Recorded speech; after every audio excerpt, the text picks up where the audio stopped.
ॐ कार्पण्यदोषोपगतस्वभावगवृच्छामतं धर्मसमूढचेतः यश्रेयस्यानिश्चितं रोहितन्मे शिष्यस्ते अहं शादिमां तां प्रपन्नम् ॐ नमो भगवते वासुदेवाय नमो भगवते वासुदेवाय। ओम श्री कृष्णाय परब्रह्मणे नमः।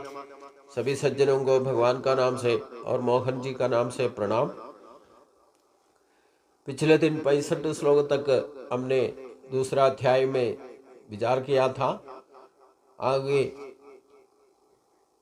नास्ति बुद्धिरेयुक्तस्य न चायुक्तस्य भावना न चा भावे यदशांति म शांतस्य कुतः सुखम्। भगवान में पिछला 65वां श्लोक में बताया था, जिसने भी मन शांति हासिल करता है उनको सकल विथा दुखों से परे हो जाएगा। मतलब भगवान का, जिसको मन का शांति भगवान का अनुग्रह से ही मिलेगा, वही भगवान का प्रसाद है। जिसको भगवान का प्रसाद है सर्व दुखानां हानिरस्योपजायते।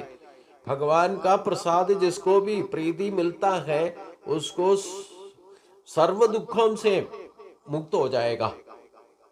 वो शांत मन से आसानी से जिंदगी बीत सकता है। और जिसको मन को शांति मिलेगा, शांति बनाए रखने का तरीका उनको हासिल किया गया है, भगवान का प्रीति का हासिल हो गया तो उनका बुद्धि स्टेबिलिटी बन जाएगा या सिद्ध प्रज्ञ बन जाएगा, वो ब्रह्मनिष्ठ बन जाएगा। अगर वो नहीं कर पाया तो क्या क्या होगा करके भी भगवान ने बताया है। और नास्ति बुद्धिर्युक्तस्य न युक्तस्य भावना न जा भाव यद शांति अशांत से कुतः सुखम। जिसको मन को शांति बनाए रखने का तरीका हासिल नहीं हुआ है उसको कभी सुख नहीं मिलेगा। उसका मन अशांत होगा। जिसका मन अशांत होगा उसको कैसे सुख को अनुभव कैसे होगा।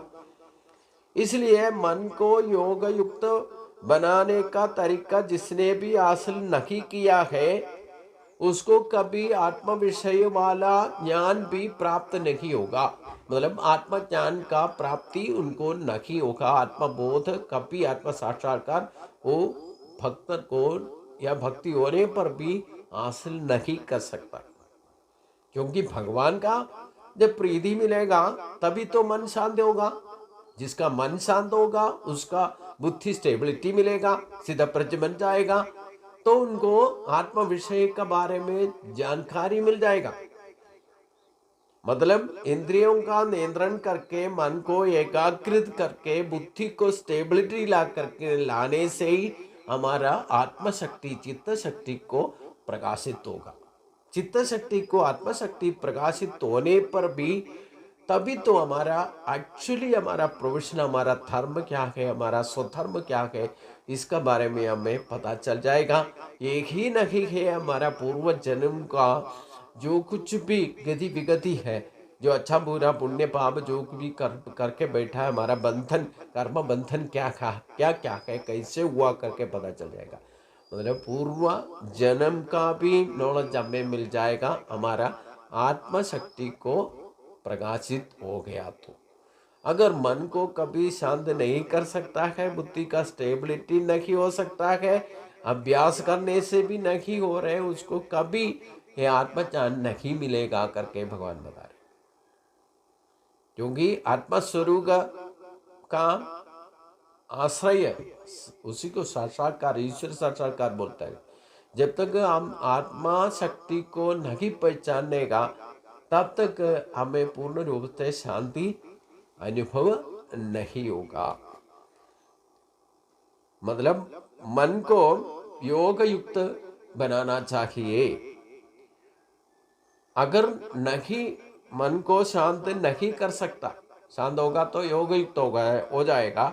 अगर वो नहीं हो सकता तो उनको कभी आत्म विषय का ज्ञान, आत्म विषय बोलने से क्या है, आत्मा का स्वभाव की ज्ञान स्वरूप है, वो परमात्मा ज्ञान का संबंधित है, वो जानकारी कभी नहीं मिलेगा। मन को एकाग्रित करके बुद्धि को स्टेबिलिटी लाना ही योग युक्त बोलते हैं। अगर वो हम कितना भी कोशिश करने से भी नहीं होता है तो हमें आत्म साक्षात्कार के लिए आत्मज्ञान चाहिए, वो नहीं मिलेगा।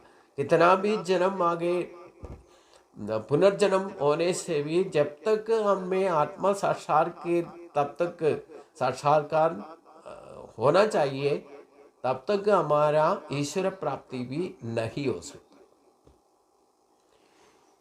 तो इसलिए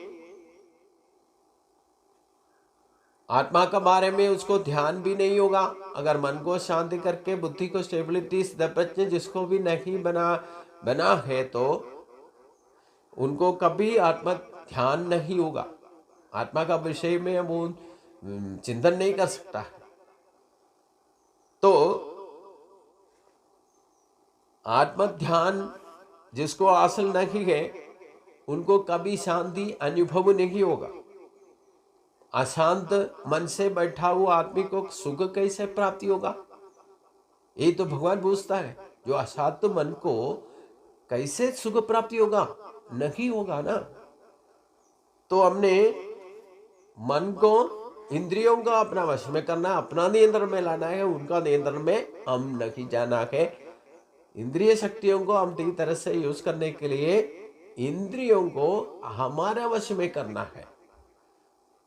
इंद्रियों को वश होने से, हमारा वश में होने से, हमारा नियंत्रण में होने से हमारा मन को एकाग्रित बना सकता है, नहीं तो मन की इधर उधर घूमते रहेगा। इसलिए मन को शांत करना तो इंद्रियों को पहले हमारा नियंत्रण में लाना है, तभी मन को एकाग्रित होगा। मन एकाग्रित होने से हमारा बुद्धि को स्टेबिलिटी मिलेगा, सिद्धप्रज्ञ बनेगा। बुद्धि को स्टेबिलिटी जब हो जाएगा, तभी तो हमारा आत्मा शक्ति को प्रकाशित होगा, चित्त शक्ति को प्रकाशित होगा, तभी तो हमें आत्मा विषय के बारे में जानकारी मिलेगा, या परमात्मा विषय के बारे में हम ध्यान कर सकता है। उसी को ध्यान करने से हमारा कर्म बंधनों का वजह क्या है, उसका गति विगति क्या है, उसमें क्या कमी था, क्या नहीं थे, ये सब कुछ सोच समझ करके अपना कर्तव्य कर्म को ठीक तरह से कर्म बंधन से मुक्त होने लेके हमारा कर्म को पूर्ति करने से हम ईश्वर प्राप्ति में पहुंच जाएगा। अगर ये सब कुछ कोशिश करने पर भी हमारा मन का शांति कभी नहीं बनाए रखा, वो हासिल नहीं होने से हमें कभी भी शांति सुख से जिंदगी भी नहीं जीत सकता। इसलिए भगवान ने जो कुछ बताया ठीक तरीके से हम आप पहले तो सोच विचार करो, हमने क्या करना क्या नहीं करना, हमें अभी तक हमने क्या किया है, हमें क्या फल मिला है, हम पूरा तसल्ली से शांति समाधान से अभी तक जीता है कि नहीं। हम धर्म को सिद्ध करने लेके धर्म क्षेत्र का जैसे शरीर मिला है, हम धर्म के लिए क्या किया, धर्म का परिपालन के लिए हमें जन्म दिया है, हमने क्या किया अभी तक। हम मन का तसल्ली से जो कुछ भी हमने हासिल किया है, तसल्ली से हमने अनुभव किया, उसका अनुभूति लिया है कि नहीं, उसके बारे में थोड़ा सा विचार करो। तो हमने आगे क्या करना क्या नहीं करना है, भगवान ने जो कुछ भी बताया है, उसी हिसाब से हम जिंदगी को कैसे आसान बना सकता है कि करके हम एक एक आदमी, हम जो भी सुन रहे हैं उसको ठीक तरह से सोचना चाहिए। उसी हिसाब से हम एक एक कदम आगे रखने से ही हम शांति समाधान को या गीता पढ़ने का अनुभव हमें ला सकता है। आगे भगवान बताता है, इंद्रियाणाम खींचरदाम यन्मनो अनुविधीयते तदस्य हृदि प्रज्ञाम वायु नाम वाम्बसी। जो भी है विषयों का पीछे व्यापरित होने वाला, इंद्रियों के साथ में जो भी मन के साथ में भागते रहता है, ये पानी में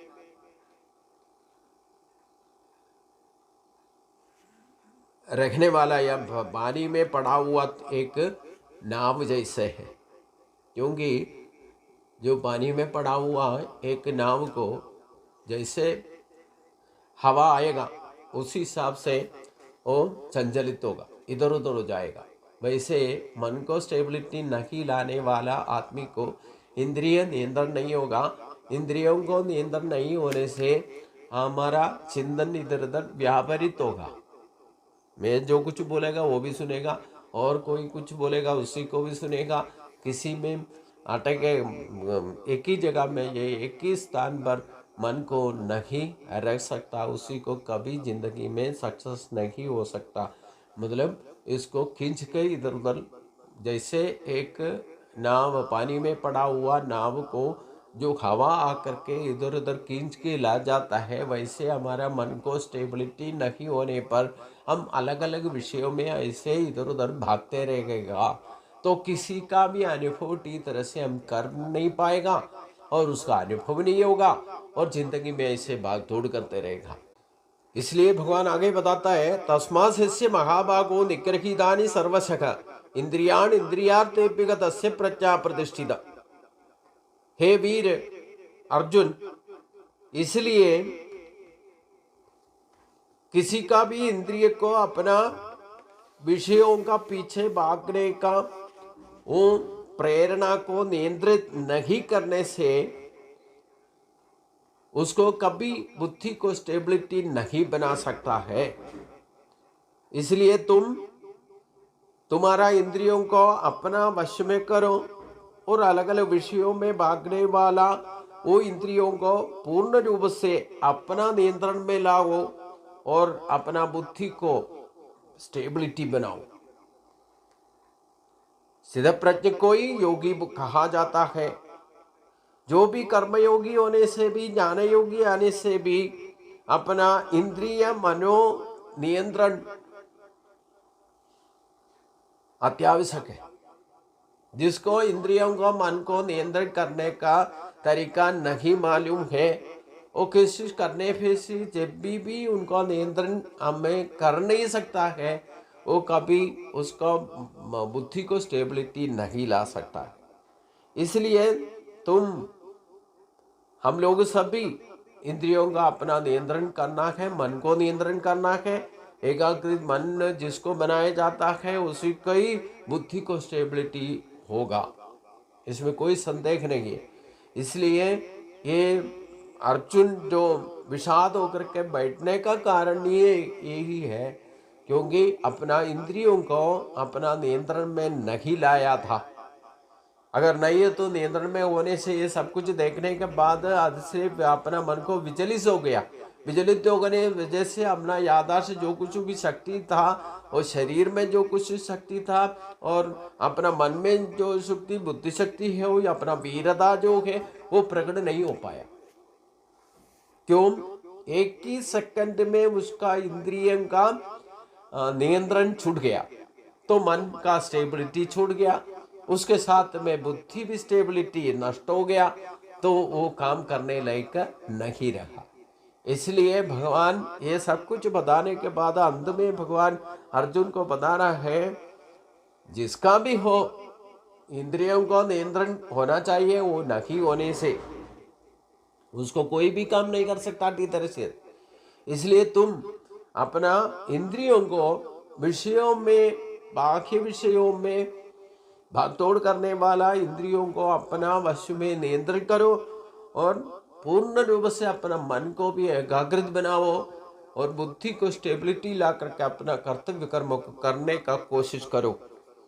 इसी को अवस्था, यही अवस्था तुमने हासिल कर दिया तो तुमको स्थित प्रज्ञ बोला जाएगा या योगी बोला जाएगा।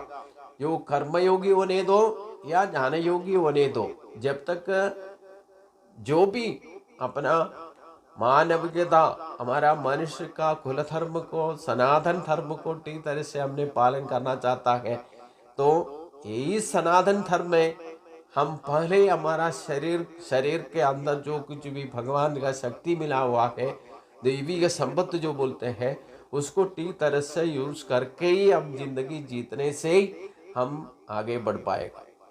उसी के लिए हमारा इंद्रियों का नियंत्रण करना है, मन को एकाग्रित बनाना है, बुद्धि को स्टेबिलिटी ला करके हमारा आत्मशक्ति को, भगवान का वरदान में मिला हुआ आत्मशक्ति को हम यूज करने लायक तैयार होना चाहिए।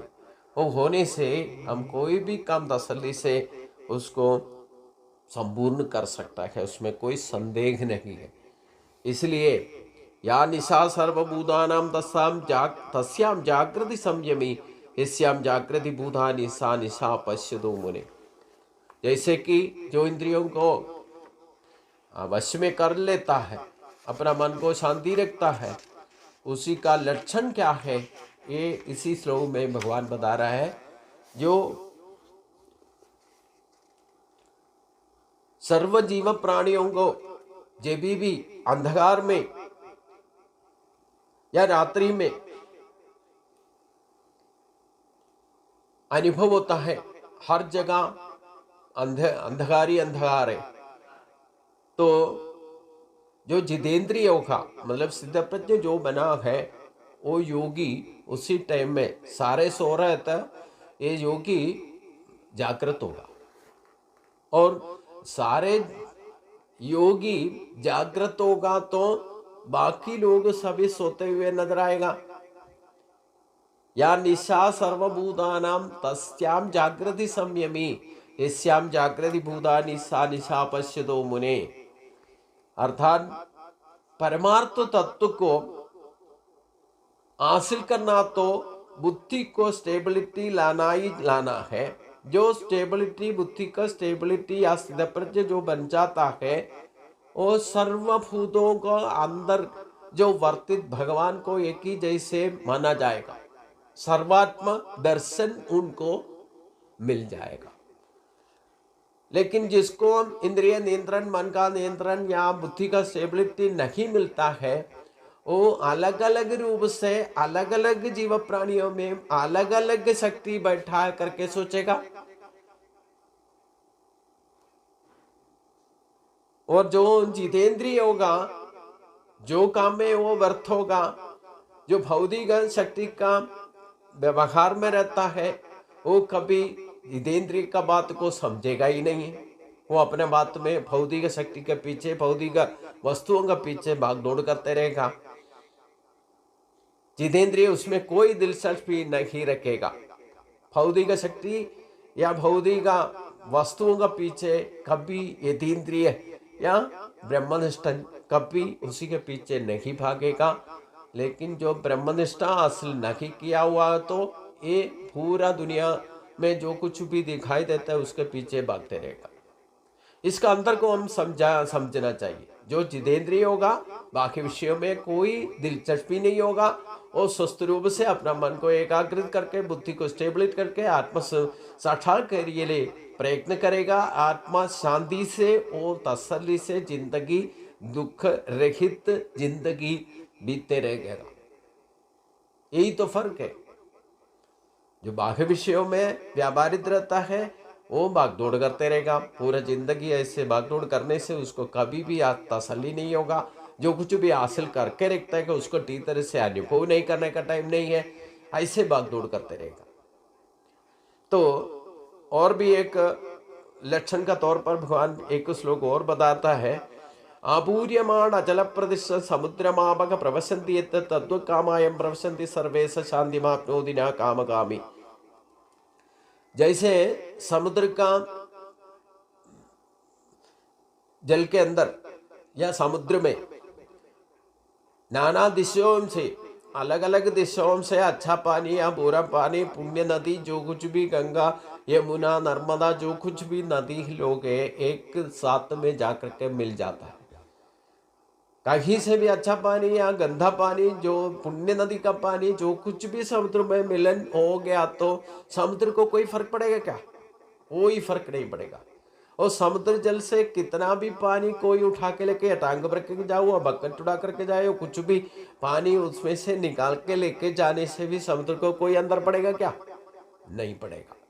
वैसे ही एक स्थित प्रज्ञ जो बन जाता है, उनके अंदर में अच्छा बुरा जो कुछ भी उनके साथ में जानकारी में जाकर के मिलन होता है, तो उनको कोई फर्क नहीं पड़ा।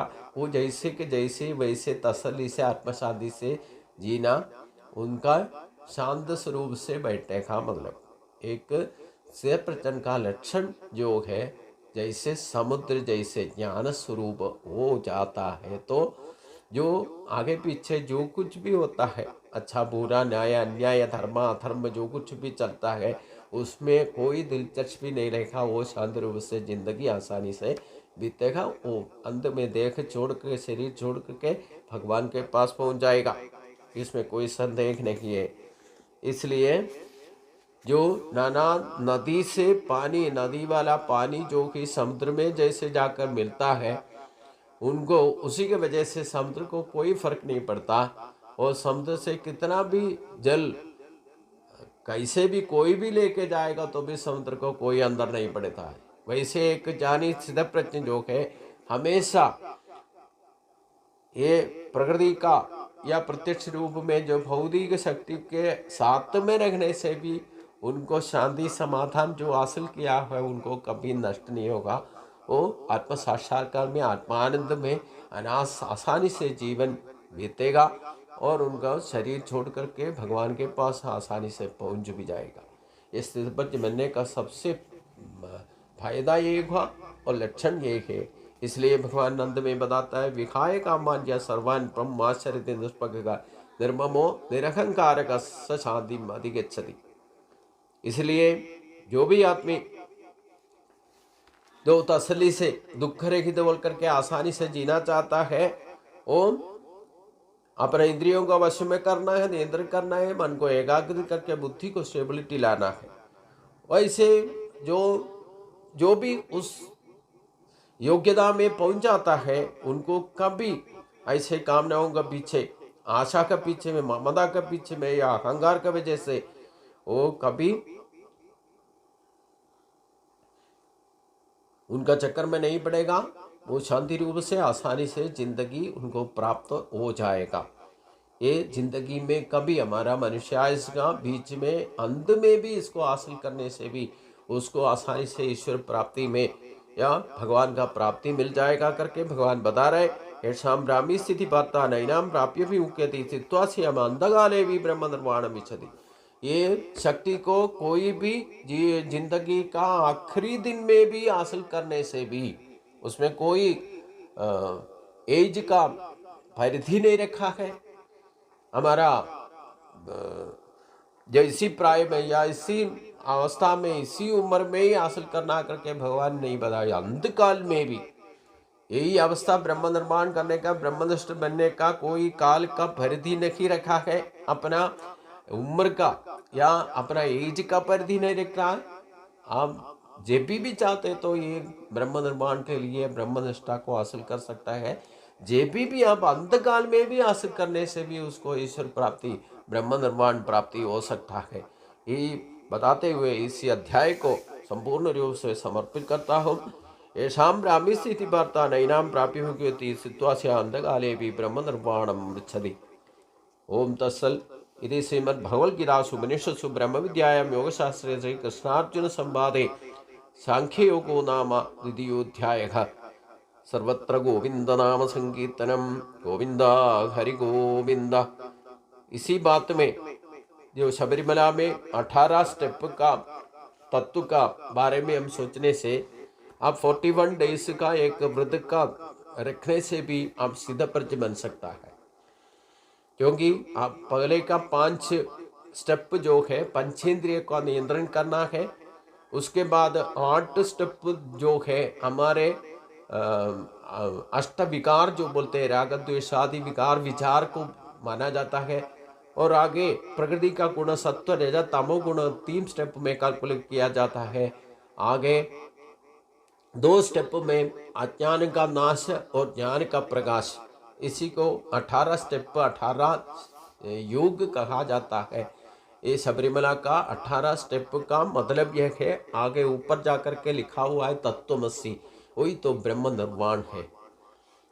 उसके लिए हम 41 डेज में ही हम अपना जप तपादि व्रतों का वजह से या नित्य नैमित्य कर्म को ठीक तरह से डिसिप्लिन से करने से हमारा पंचेंद्रिय को नियंत्रित हो सकता है और मन को स्टेबिलिटी ला सकता है। बुद्धि को स्टेबिलिटी ला के प्रकृति गुणों से भी परे होकर के हमारा 8 जो भी विकार विचारों से भी जीत करके हमारा अज्ञान को संपूर्ण करके छोड़ करके ज्ञान का प्रकाश आत्म तत्व को प्रकाशित हो जाएगा। वही तत्वमसी का प्रकाशित करता है। तो कलयुग में आसानी से 41 डेज में ये ब्रह्म निर्माण करने का तरीका हासिल कर सकता है, ब्रह्मनिष्ठ बन सकता है, स्थित प्रज्ञ हो सकता है। लेकिन ठीक तरह से हमने नित्य नैमित्य कर्म में जो भगवान ने जो कुछ भी 18 स्टेप में बताया, उसी को हासिल करने से हम आसानी से जिंदगी बना सकते हैं। कभी हमने दुखी होकर के भागदौड़ करने का जरूरत ही नहीं है। हमने सब कुछ भगवान ने दिया हुआ है, हमारे अंदर ही अंदर है। हम ठीक तरह से उसको हासिल करके उसको शक्ति को यूज करना ही सीखना है। उसी में हमारा जिंदगी ईश्वर साक्षात के लिए तैयार हो जाएगा। भगवान का अनुग्रह से ये हमें हासिल करने का अनुग्रह भगवान का अनिज्ञा से ही मिलेगा। उसी के लिए प्रार्थना करते हुए ये दूसरा सांख्य योग का अध्याय भगवान का चरण में समर्पित करता हूँ। सभी को नमस्कार।